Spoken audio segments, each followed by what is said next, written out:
Bonjour à tous, ici Angelo pour une nouvelle vidéo, nouvelle semaine sur Terre. J'espère que vous allez bien, chers amis. Petite vidéo rapide de toutes mes excuses. Je n'ai vraiment pas vu le temps passer. Ça fait un petit moment que je n'ai pas posté de vidéo et pour cause, je travaille très très dur sur l'ouvrage, le livre sur la prière qui a pris effectivement encore un peu de retard, mais qui est terminé. Et donc, je m'en vais donner évidemment quelques nouvelles en première partie de ce livre et puis effectivement faire cette petite vidéo pour vous donner quelques petits mots d'encouragement par rapport à une période très particulière que nous vivons tous et que désormais je vis également de plein fouet puisque effectivement je suis parmi vous. Tout d'abord le livre est terminé, la couverture est terminée. Ce qui m'a pris énormément de temps est la relecture et la mise en forme, tout ce qui est format, euh, la forme du livre, les illustrations, et évidemment relire, relire, encore relire, relire, changer, couper, etc., etc. Donc ça m'a pris effectivement beaucoup de temps. Je pense que j'ai sous-estimé ce travail. Il faut dire aussi que j'étais extrêmement occupé jusqu'à présent, et dès lors, je ne pouvais pas dégager tout le temps que je voulais pour ce travail technique. Le plus difficile, ce n'est pas écrire un livre, c'est corriger un livre et le mettre en forme. Et cela prend énormément de temps. Mais bon, cependant, l'ouvrage est terminé, les relectures sont faites, j'ai une dernière relecture à faire. La couverture est faite, donc il faudra ensuite que je me commande un exemplaire d'auteur pour bien vérifier, livre en main, que tout va bien, que tout est correct. Donc je ne veux pas donner de date, mais oui, définitivement ce mois-ci, le livre sera disponible. C'est avec grand plaisir que je ferai une vidéo à ce sujet pour le présenter pour ceux que ça peut intéresser.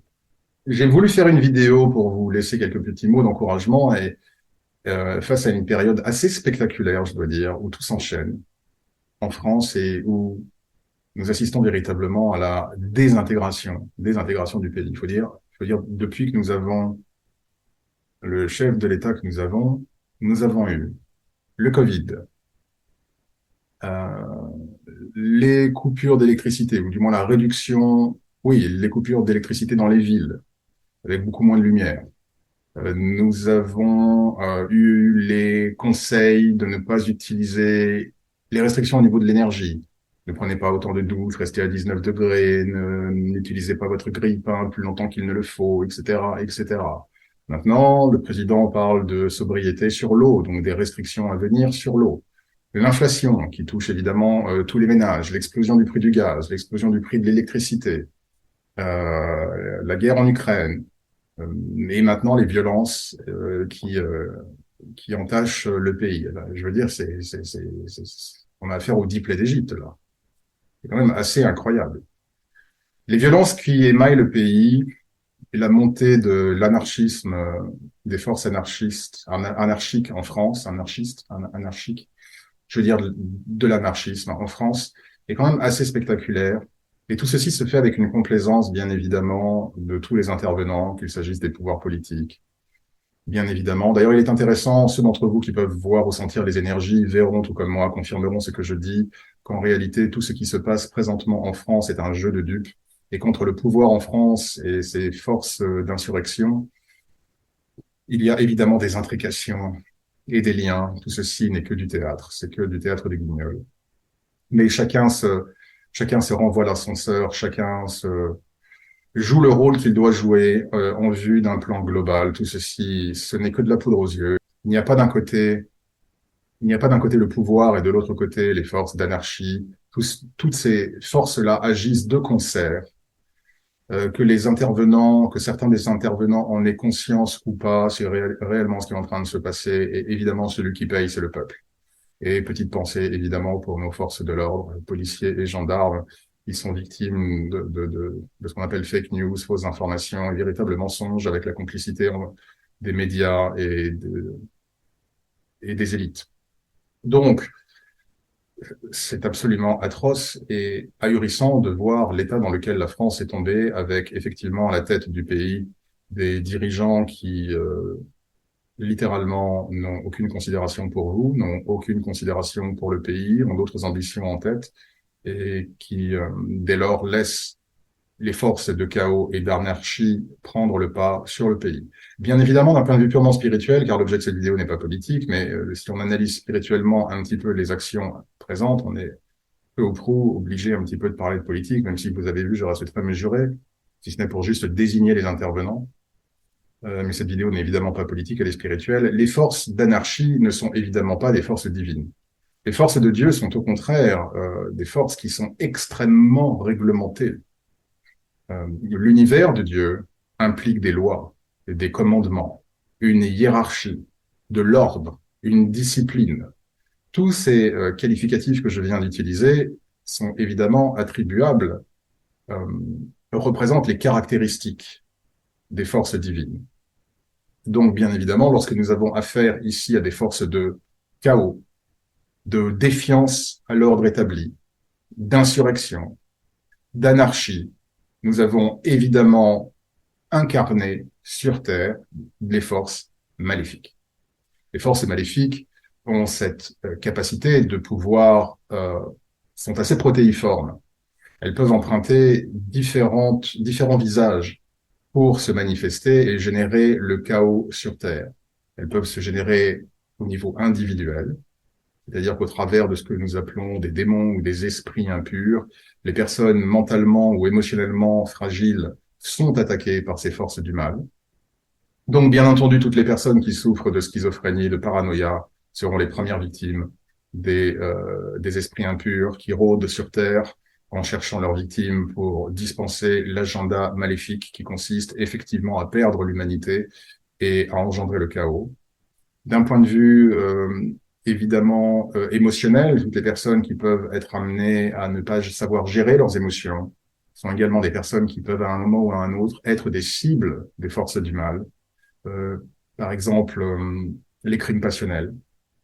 On a eu affaire récemment à une explosion de cas où nous apprenons que monsieur a découpé en rondelles madame, ou enfin, bon, nous avons eu des exemples assez terribles également à ce niveau.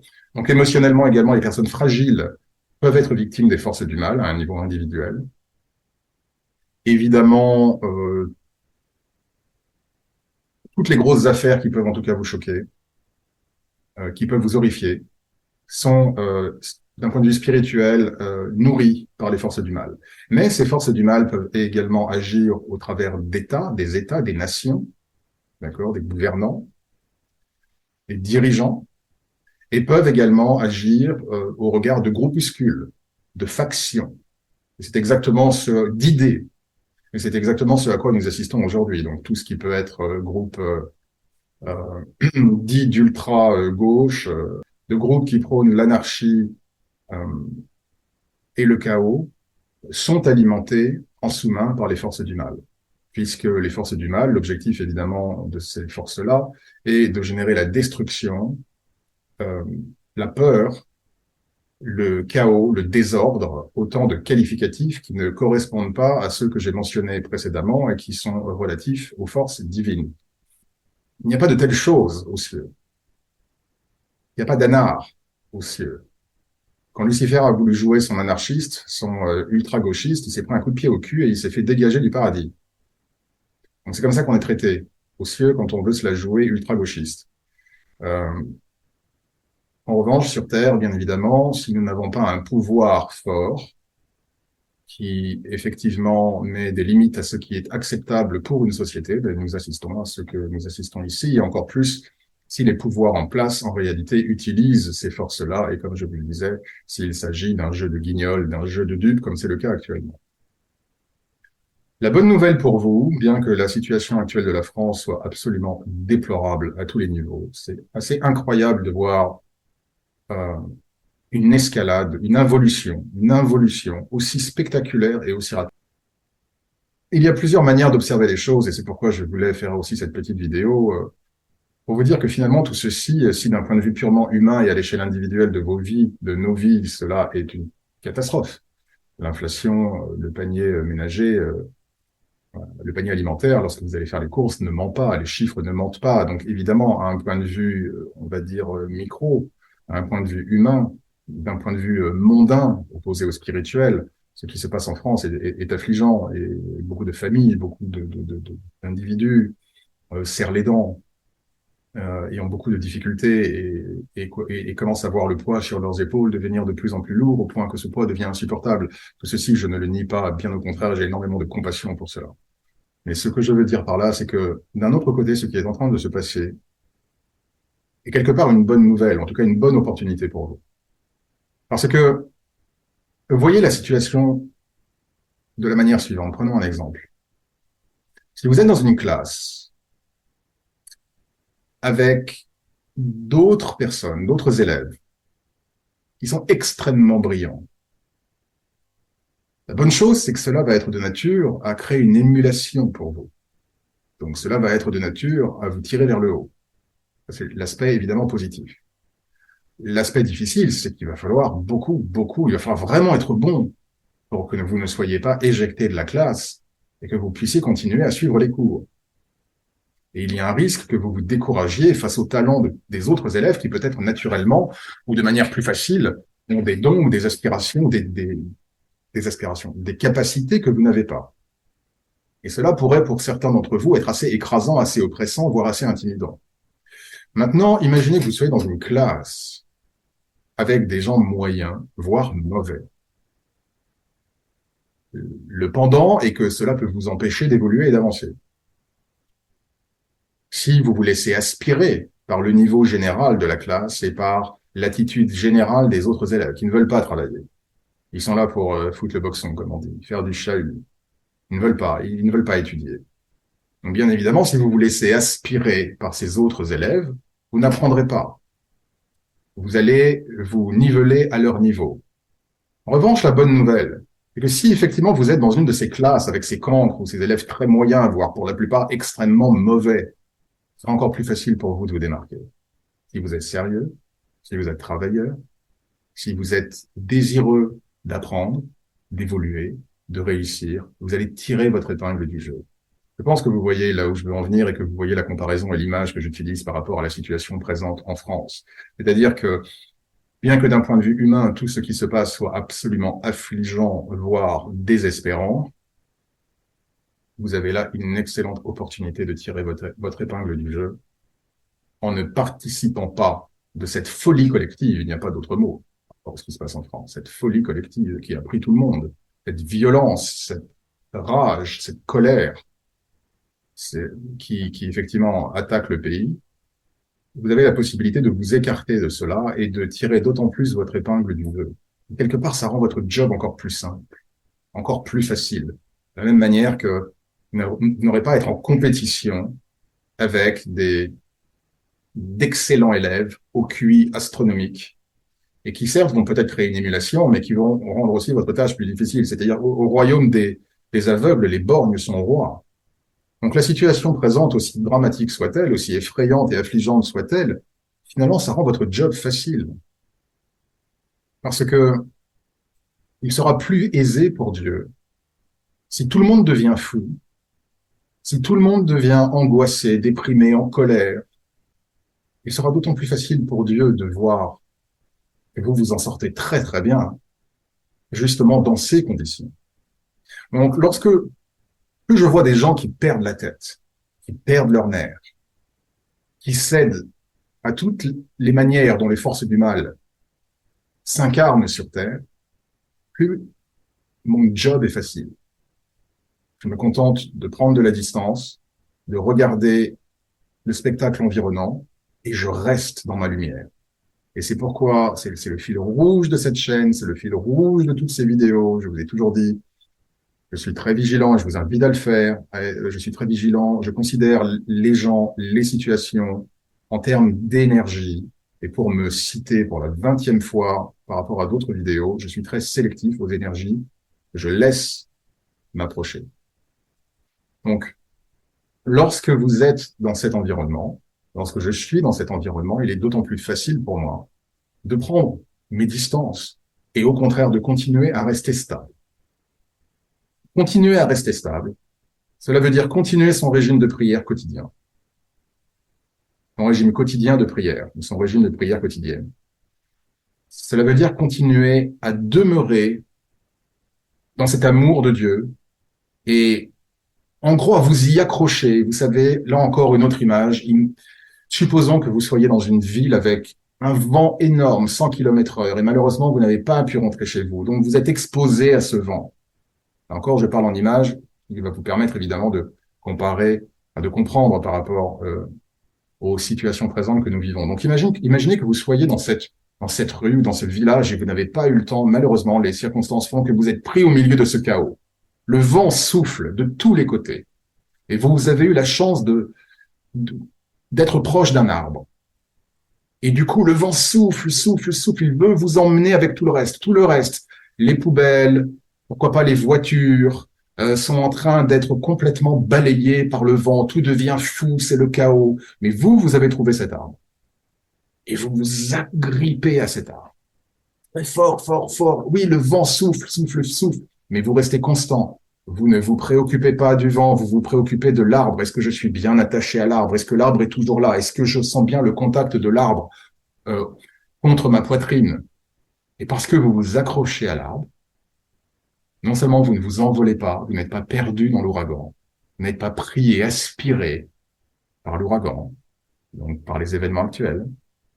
Non seulement vous n'êtes pas aspiré par l'ouragan, mais au bout d'un moment, l'ouragan passe.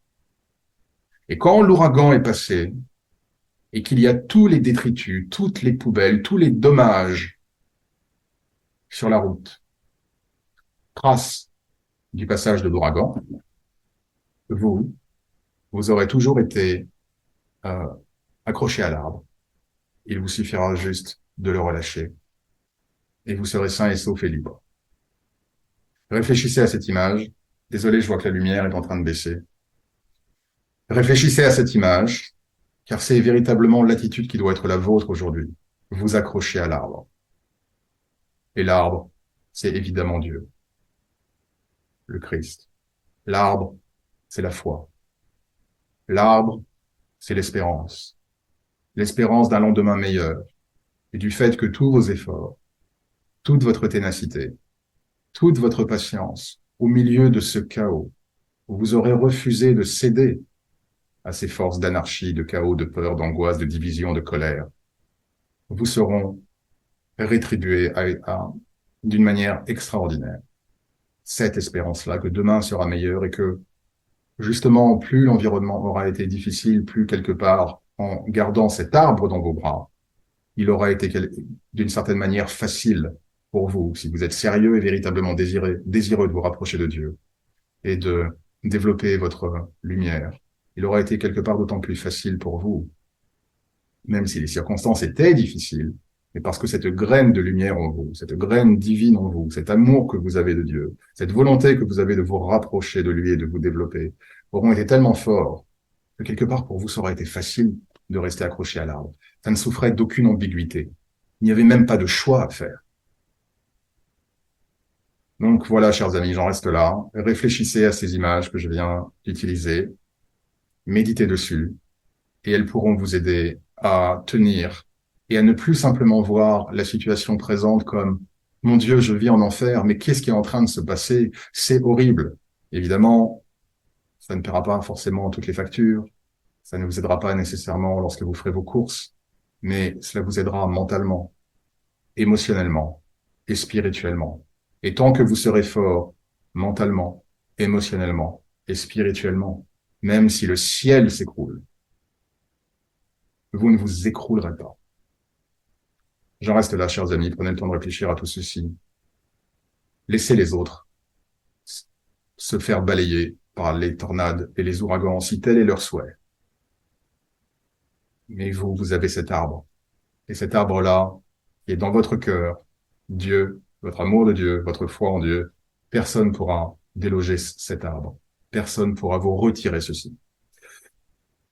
Je vous souhaite un excellent week-end, chers amis. Je reviendrai vers vous. Je n'attendrai pas plusieurs semaines pour revenir vers vous. J'ai une vidéo de cartomancie dans les tuyaux que je sortirai prochainement, justement, pour me faire excuser d'avoir été absent quelque temps. Donc, probablement dans quelques jours, je sortirai une vidéo de cartomancie. Et bien évidemment, ensuite, je vous tiens au courant par rapport au livre sur la prière. Merci encore pour votre présence. Merci encore pour vos commentaires.